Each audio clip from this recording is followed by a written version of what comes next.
Coming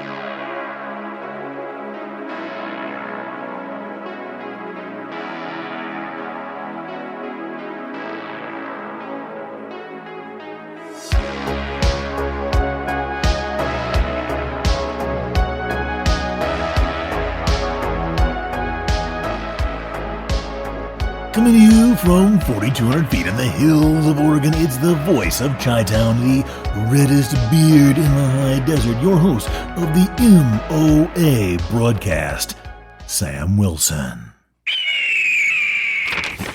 Okay, folks, we are back on the airwaves, and as usual, we've got a phenomenal show lined down for you, all kinds of good information. We're going to have to struggle to fit it in our time parameters for today's show. This is Season 2, Episode 12 of the M.O.A., the Make It Out Alive broadcast. And as usual, we have the highest standards to make sure you get the best information possible. Let's jump right into our show highlights. We've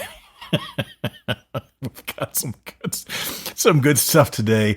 Remember the article last week of those cops that wound up shooting each other during horseplay?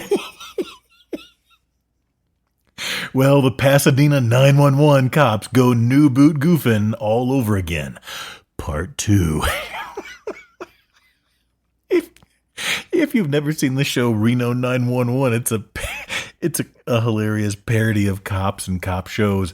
You'll just have to type in new boot goofing on YouTube. It'll all make sense. But the Pasadena 911 cops, they go new boot goofing all over again. USA Mania among the Euro soccer fans. You thought I was going to say Euro trash, didn't you?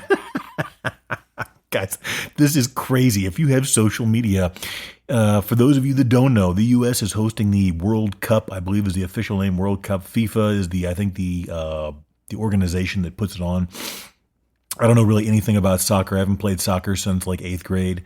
Never was a thing for me, but I respect the passion. People in the United States think that U.S. football is like NFL type football is the big sport. Football is what it's called in around the world when referring to soccer is humongous. It's huge. It's huge. And you don't really understand that if you run with an American crowd exclusively. So anyway, it's been a big eye-opening thing. And from what I've seen, we'll get to this again here in a few minutes. But the United States has the cities they've chose and everything else have been doing a phenomenal job hosting these delegates and fans from around the world. So anyway, some neat stories there. A psycho slasher on Hollywood Walk of Fame. Do you need an air fryer? And yet again, a violent street beatdown over Chicken McNuggets gone wild. All that and more in today's episode of the M.O.A. broadcast. So with this World Cup thing, I think I'm going to get some of this wrong because, guys, I'm not a football or a quote-unquote soccer fan, as we refer to it here in Los Estados Unidos. I think the World Cup is every 4 years. It might be every 2 years. I don't think they have it. Maybe they do have it every year. I don't really know. Anyway, somehow the United States wound up hosting it this year. And they've apparently had sites in like New York, Texas, Boston, and a number of other cities. Again, I didn't really research all of this. I just saw the fan reactions. But I guess they're having, some of these sites, these cities are hosting games and so forth. And man, oh man, on social media like TikTok, the reactions from a lot of these Europeans and people around the world that have come here, and they've fallen in love, guys. They have fallen in love with Los Estados Unidos, the United States of America, and I will 100% cede to you that many of these are probably prop pieces. They're propaganda interviews, to boost the image of the United States and so forth. But all of them are not propaganda. I don't believe that for a second. There are thousands of videos on social media of these Europeans and other folks from around the world, and they are having the time of their life. They are enjoying, the freedom that we have here in the USA. They're realizing, number one, they were lied to. The USA is not some, machine gun hellscape where you're going to get mowed down, unless you're in Chicago, of course. But you're going to get mowed down on every street corner, and people are rude and hateful and mean. I mean, don't get me wrong. I live in the U.S. myself my whole life in a number of different cities, coast to coast. You're going to find douchebags aplenty here in the United States. But overall, yeah, I like it here. I'll put it like that. And I've only been to a few foreign countries, but these folks are realizing that what the media has told them, that Americans are just these, raging, violent lunatics. And again, we have our fair share. If you hear the other thing, though, before I get to, and I don't want to deviate too much, if you take a couple of cities or even areas of the United States, if you take those cities and those areas out of our crime statistics, the crime rate in the U.S. drops humongously and becomes a much, much safer place overall. It's been a long time since I looked at the charts of the show, but if you delete a few of these cities that are just over, like Chicago, number one, like Chicago, probably D.C., New York, a couple of other places, all of a sudden we shoot to the top. It's like the top 10, maybe the top 5 or top 20, I don't remember. But we become a very, very safe place very quickly.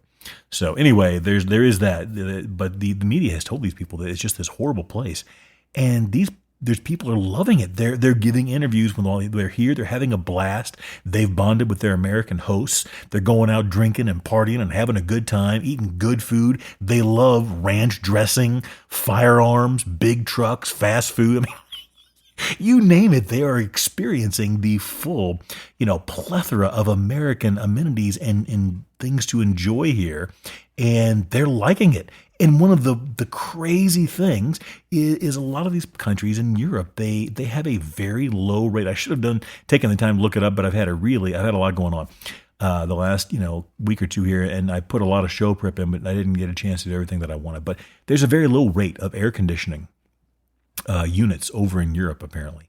And I know I've had personal friends that have died in heat waves in various European countries. No joke. The heat waves are rough there. And a lot of these homes don't have air conditioning.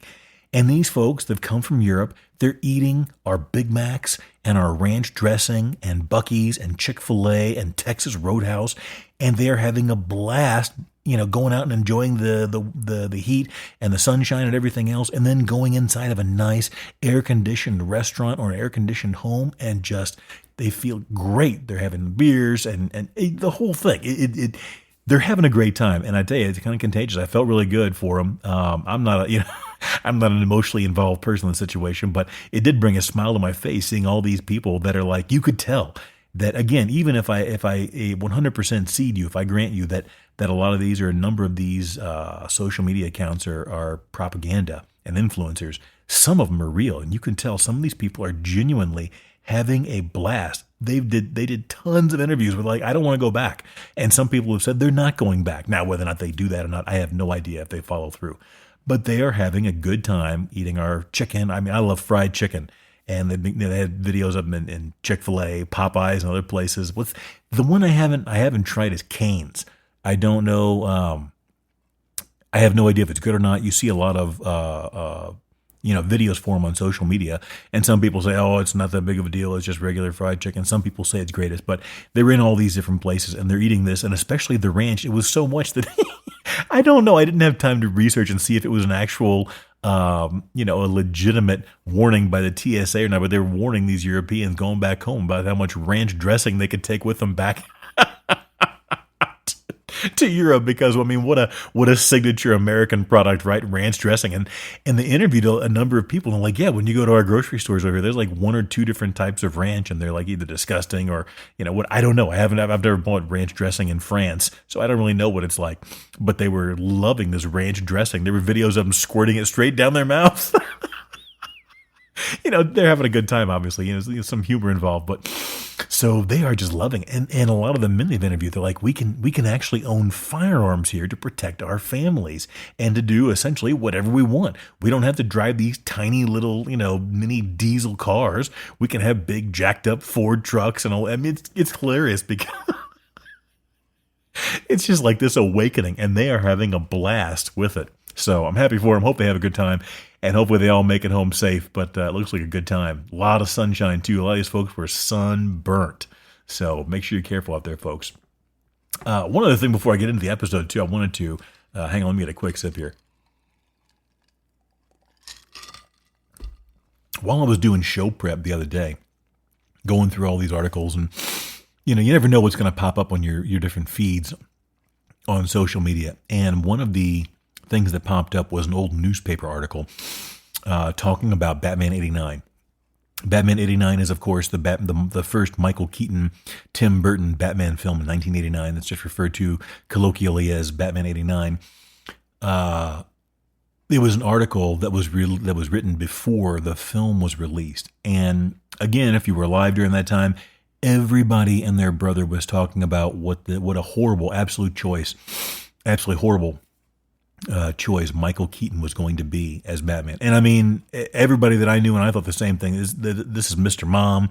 This is a comedian guy. It's Batman is supposed to be totally different.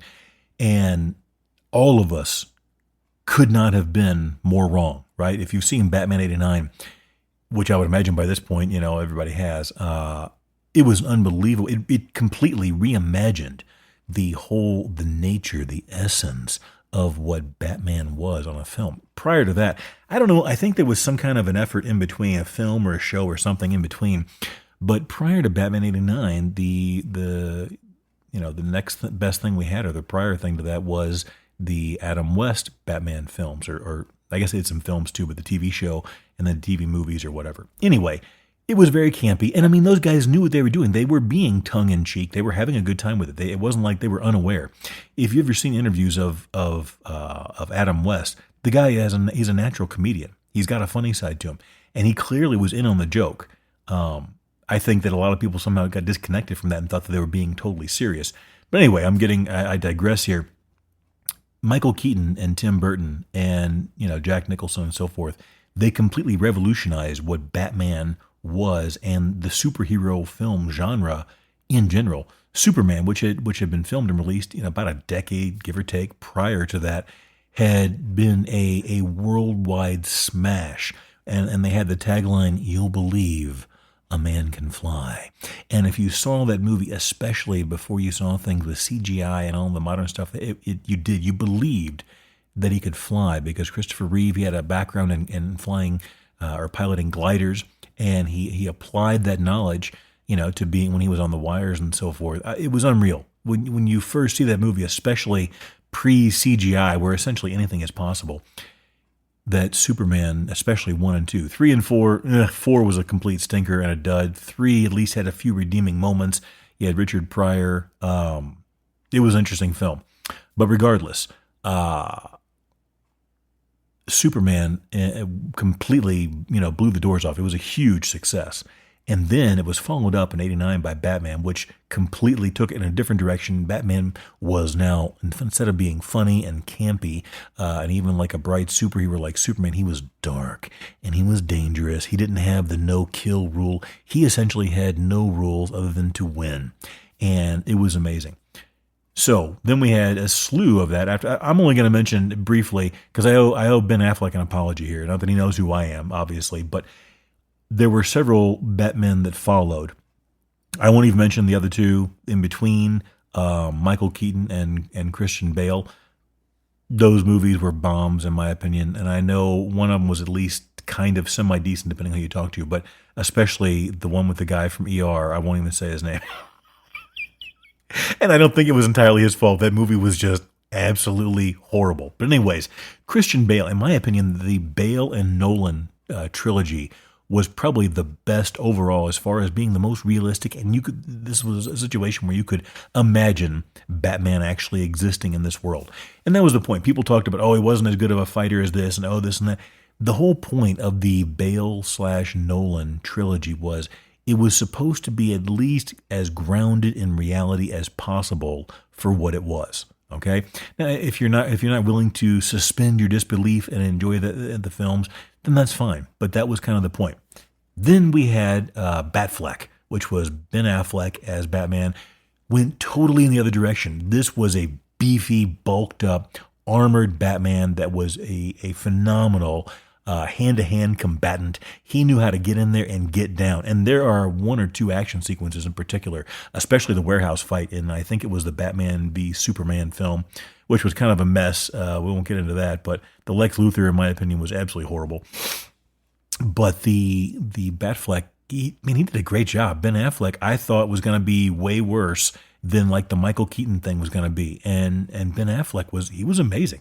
He clearly put a tremendous amount of work into getting his physique where it was. He wasn't really ripped out as far as low body fat, but he had some serious muscle mass that you could tell was. Whether he used any special vitamins or not, I have no idea. I don't really care. That's immaterial. He's there to present a product, a package, and to sell that to people, and he did. And he portrayed the Batman that was the fighter, and like he wasn't like the Arkham type games and in comic books.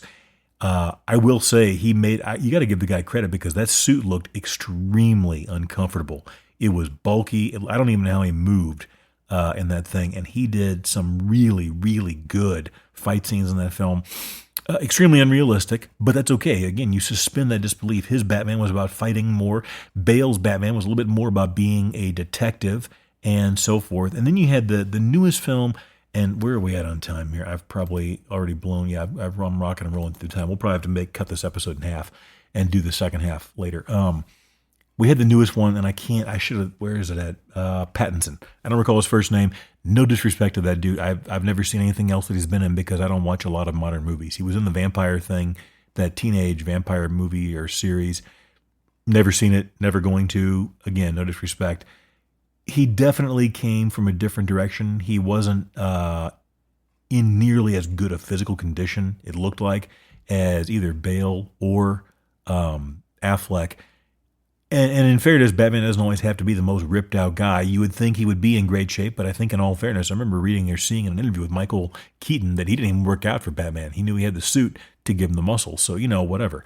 But the Pattinson Batman film,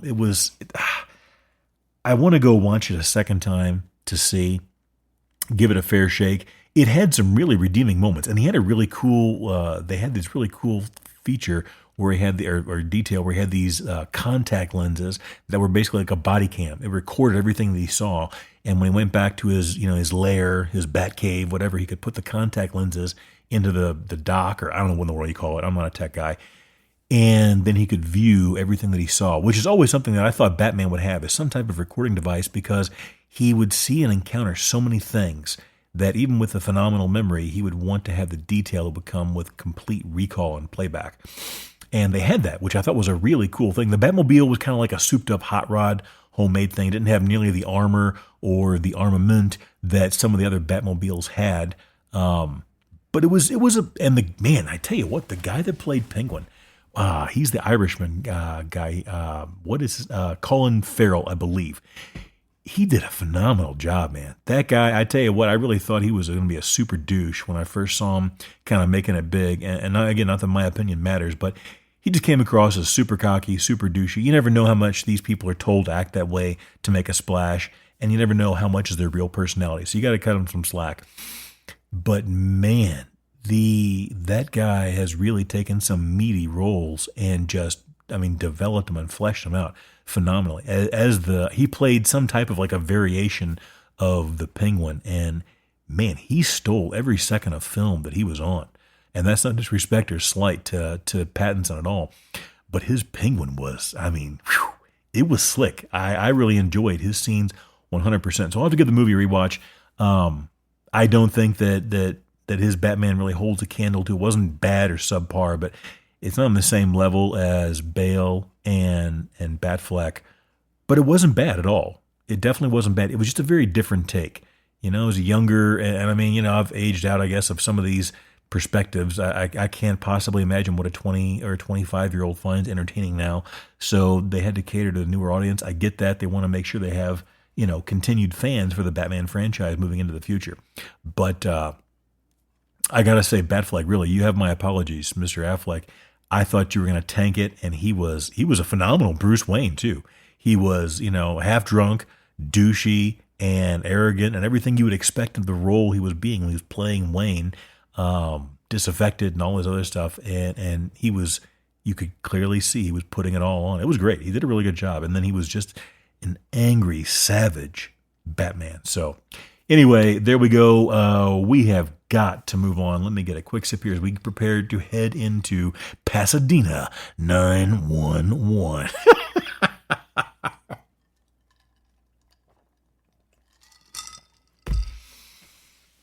Okay, if you'll recall, you can't make this up. California police officer fired after video shows colleague shot during police garage horseplay. This article comes to us via Police One. So last episode, we talked about this. These cops, basically what happened was there were a couple of these two officers. They were on like the tailgate or the bed of their, the cargo area of the SUV or whatever it was, loading their gear, prepping out to start their shift. Okay. And another officer pulls up. I don't know if he was coming off shift or if he was also getting ready to get his gear and everything else. And he pulls up, his dash cam is going. And as he pulls up to these two officers, one of the officers that's outside in front of his SUV or the back of it, he quick draws his pistol and aims it at the guy that's pulling up, that's arriving. It's so, in an equally unhinged, almost insane move, the cop that's pulling up pulls his pistol and shoots through his windshield and hits the guy. He wounds the other officer, hits him in the shoulder. Look, I had to get it on, man. He was making a move. I had to get it on. So you got basically this insane horseplay incident that's gone totally wrong. This guy pulls up. Now we're going to get into this in just a minute. Who knows what in the world's going on here? But the bottom line is one officer quick draws his pistol and aims his loaded, presumably loaded pistol at the guy pulling up. And the guy pulling up in the car pulls his gun while he's driving and blasts through the windshield and desk pops this guy right in the shoulder. And the guy goes down. Now, fortunately, everyone lived. That's the main thing. I mean, there's no real need for anyone to die here. So, fortunately, everyone lived. What did the mayor have to say for it? Pasadena Mayor Victor Gordo. You can't make these names up. Okay, Gordo, what happened? He called the conduct juvenile unacceptable behavior at the highest level. Video released by the Pasadena Police Department, yada, yada, yada. We already covered that. He got shot. It was described as, quote, unquote, juvenile horseplay inside a department parking garage. It led to one officer's firing and remains under criminal review, KABC reported. Pasadena Police Chief Gene Harris identified the officer who fired the shot as Roy Alatorre. The wounded officer, who was struck on the shoulder, has since recovered and remains employed by the department, according to KABC. Now, it was the officer who fired the shot, Roy Alatorre, apparently, that was the one that was fired. Gordo, that's the mayor, Gordo, he sharply criticized the officer's conduct after video, yada, yada, yada, calling it juvenile, it's unacceptable. Yeah, we get all that. What are we going to do about it, though? What in the world was going on that two cops thought it was not only okay to aim their firearms, their loaded, apparently, firearms at each other, at least one was definitely loaded, and then shoot another guy in the name of horseplay?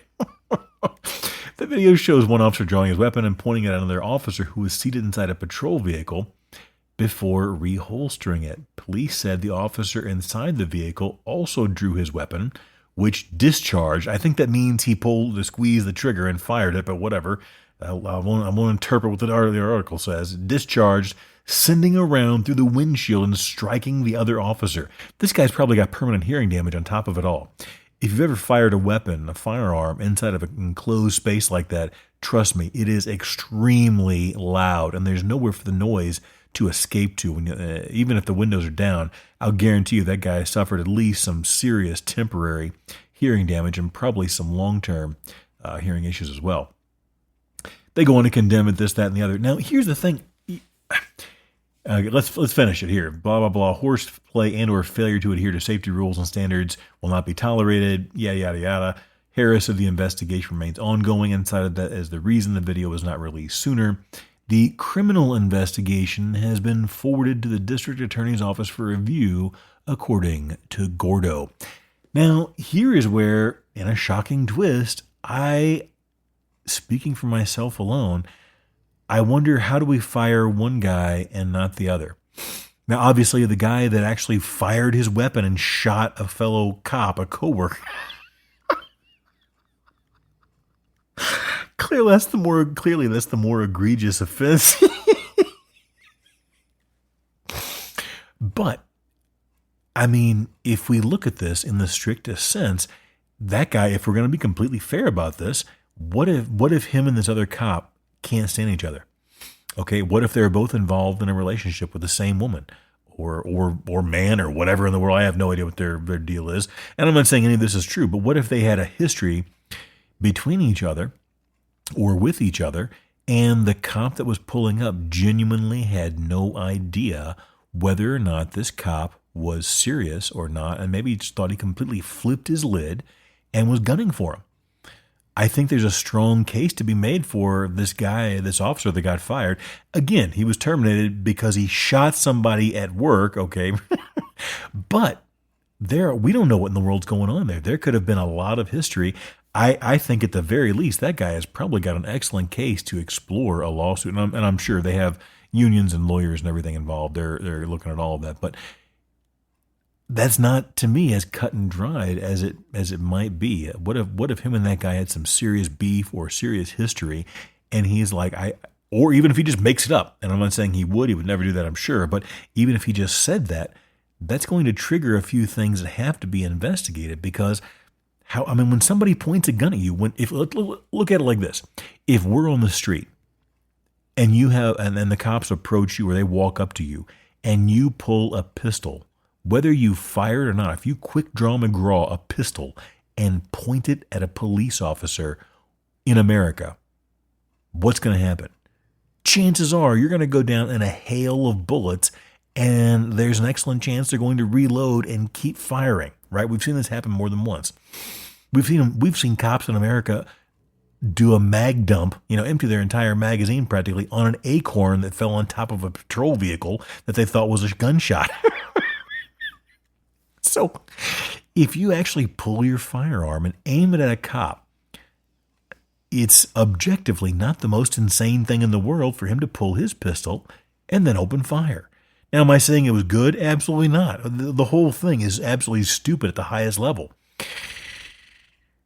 But there has to be, you got to look at both sides of this. He did have a deadly weapon aimed at him, and then he reacted. He didn't act. He reacted to having a deadly weapon pointed at him. So anyway, we're not going to get enough time to sit here and solve this tonight, but we got to move on. I wouldn't be surprised if there was more discipline. And what they'll probably do is keep it internal, under wraps, and we won't ever find out exactly how it all went down. But I don't think that's how can you put that all on one dude? Yes, one guy he pulled the trigger and probably overreacted in a big, big way, but he had a guy pull a gun on him, man. You never know what people are going to do. People flip out all the time. That wouldn't be the first man or officer that has flipped out and has fired on people. So anyway, there we go. Now, let's just check briefly. Okay, we're not doing too bad. We're going to go ahead and get into this. I've been talking about with exercise and stuff. And again, I started a separate series, the Hit Files. Excuse me, we'll have a new episode coming out for that in the next probably 3 to 5 days. You can catch it the same way. It's not an officially serialized, numbered episode of the M.O.A. broadcast. We do it separately as what's called a bonus episode. But we'll have another one of those out in about 3 to 5 days as we dig deeper into the high-intensity training method. But I wanted to get into nutrition and meal prepping a little bit. Now, if you've ever been in training or if you just have a regular job and you don't want to go eat fast food junk or microwave like those big ass BIGAZZ, the big ass cheeseburgers and burritos and stuff. It's like vending machine junk. Absolutely horrible for you, in my opinion. There's very little redeeming nutritional quality in those food products. If you like to meal prep, even if you don't take it seriously, even if you just prepare an entree or do it a couple of times a week and then go to Chipotle or whatever in the world is your fancy McDonald's once or twice a week, one of the things I want to talk about is an air fryer. Let me get a quick sip here real quickly.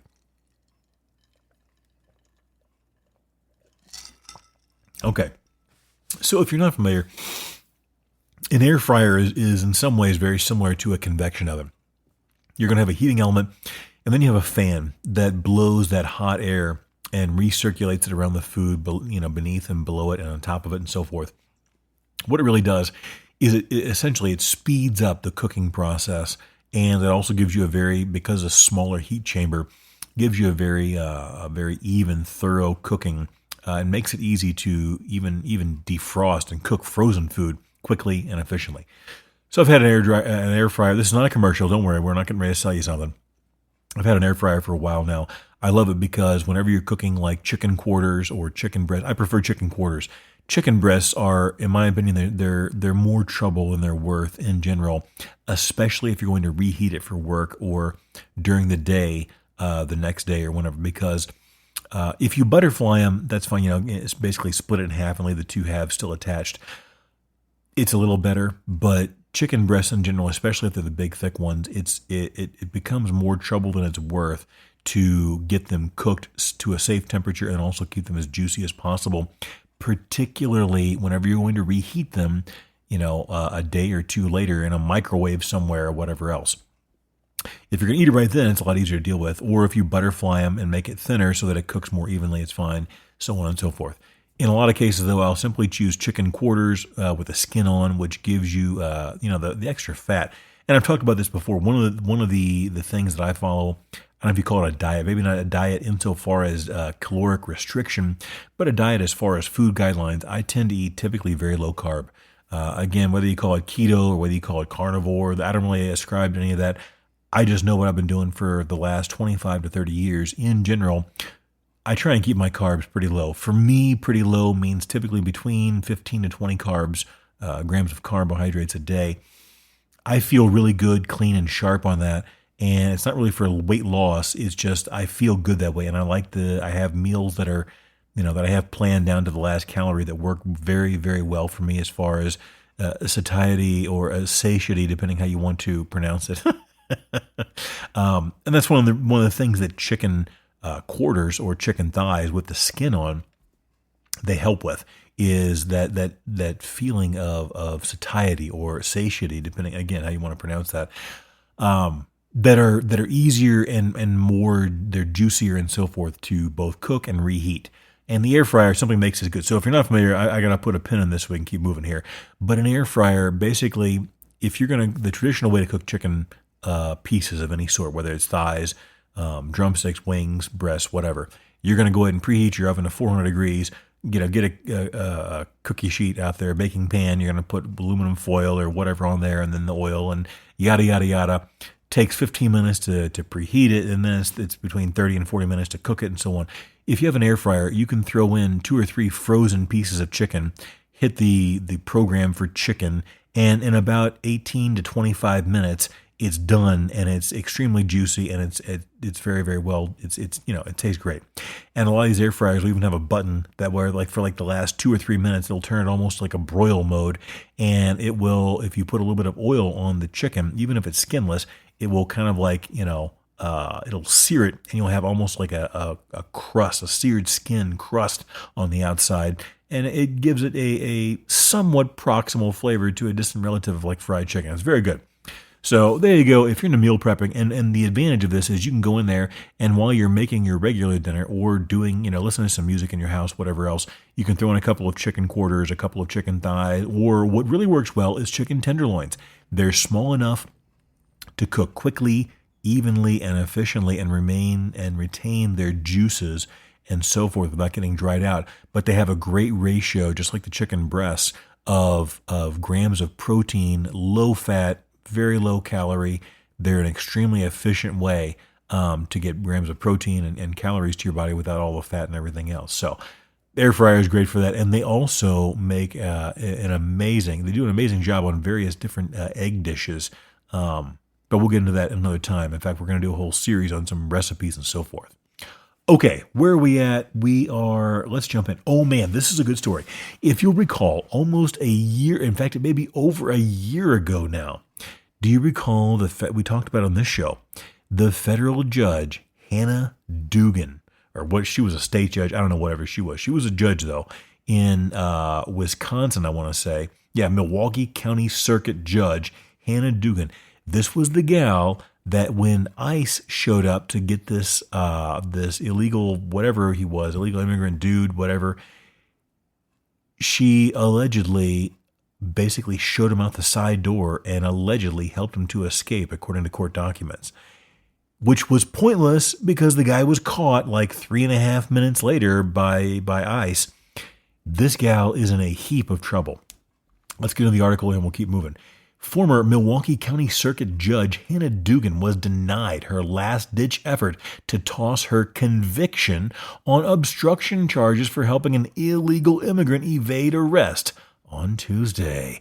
U.S. District Judge Lynn Edelman, an appointee of former President Bill Clinton, denied Dugan's motion, finding that she was unable to satisfy the burden required for reconsideration.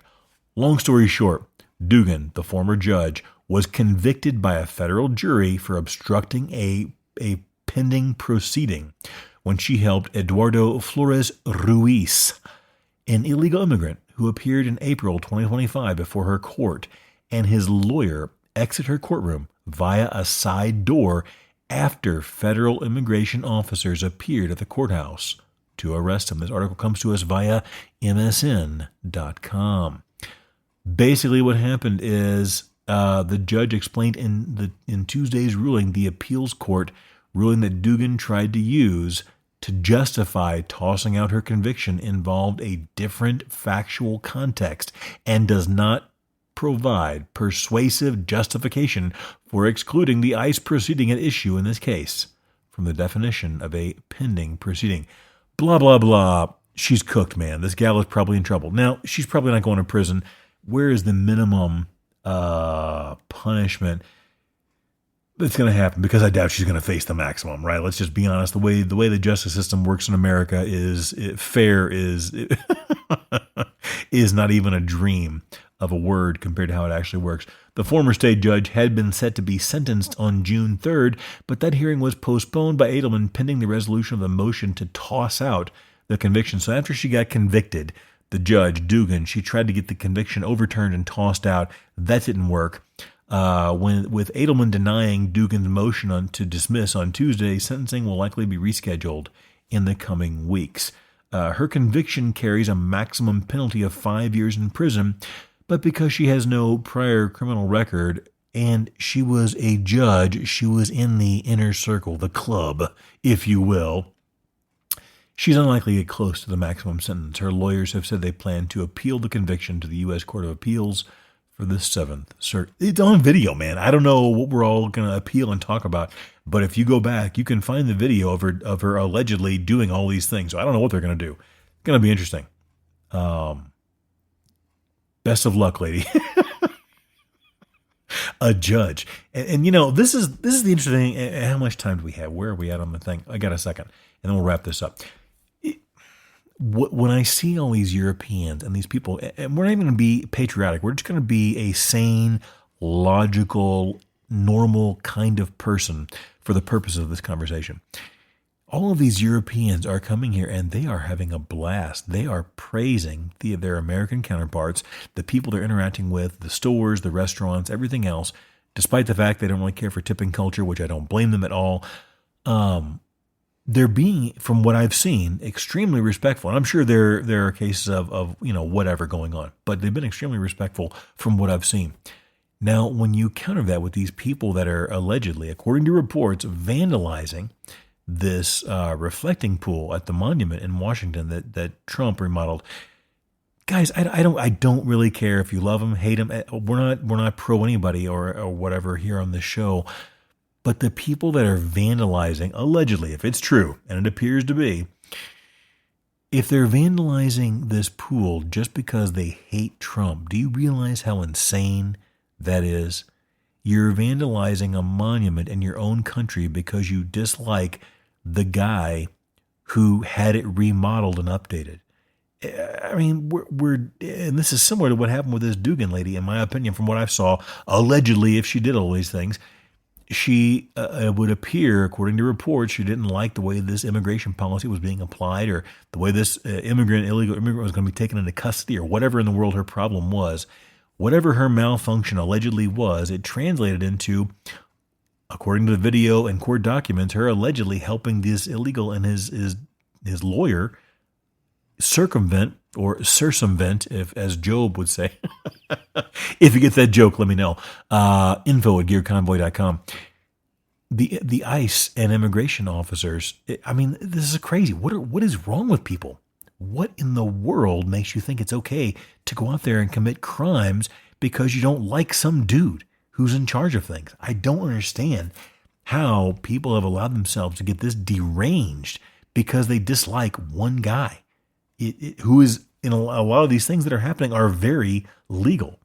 They're very legal. Whether you like them or not, whether they make you feel good or not, whether or not it negatively impacts people you know, a lot of these policies and things that are being done are legal according to the law and the Constitution as of right now.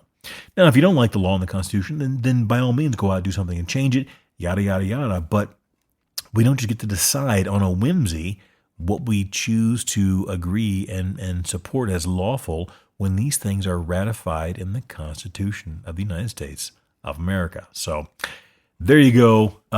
You know what? We'll have to get to these other stories next week. Let's go on down. Where are we at on time? Yeah, let's wrap this sucker up. Where? Scroll it. Oh, yeah. It's time for the M.O.A. Chaos Report, where somebody's bad decisions give you a good laugh. Real news, real hard, real funny. Some elements modified for extra laughs. All right. Unsurprisingly, we find ourselves in the great state of Florida yet again. Our headline comes to us via tamaractalk.com. Not loving it. Woman accused of violent beatdown in McDonald's drive-thru worker over an unhappy meal. Hey, boys. A woman is accused of attacking a McDonald's drive-thru worker after complaining that her order was taking too long. According to a Broward County Sheriff's Office arrest report, deputies responded on June 9 to a 911 call reporting a burglary and battery at the McDonald's at 8375 North Pine Island Road. Investigators said the confrontation began when a customer became upset while waiting in the drive-thru and complained that her food order was taking too long. Look, I had to get it on, man. He was making a move. I had to get it on. Give me my food. I am hungry for some chicken nuggets. Law enforcement identified the suspect as Sholanda Walls. Sholanda Walls, pardon me, ma'am, Sholanda Walls, 43, of Pompano Beach. Investigators said Walls became involved in a verbal argument with a drive-thru employee that escalated into a physical altercation when she reached through the drive-thru window and punched the worker in the face multiple times, according to report. Yeehaw! Give me my Chicken McNuggets right now. I'm gonna you up. Give me my chicken nuggets. The employee attempted to defend herself, but Walls allegedly continued striking her, causing visible facial injuries. Allegedly. Tamarack Fire Rescue treated the employee at the scene. Investigators noted in their report that the McDonald's employee had serious swelling, bruising, and a laceration beneath her right eye that was bleeding when detectives arrived. They reviewed surveillance footage from the restaurant and said it showed the suspect exiting her car, engaging in a heated argument, and reaching through the drive-thru window to strike the employee. I'll buy that for $1. Later that evening, Walls returned to the McDonald's and attempted to report the incident herself, according to investigators. Deputies took her into custody and said she provided a full confession regarding the confrontation. Walls was arrested and Shalandra was transported to the Broward County main jail. She was later released after posting a $15,000 bond. All right, folks, that's going to do it. Remember, don't wait until you have an emergency to prepare. If you wait, it may be too late. If you don't make it out alive, you don't make it out at all. Stay safe out there, folks.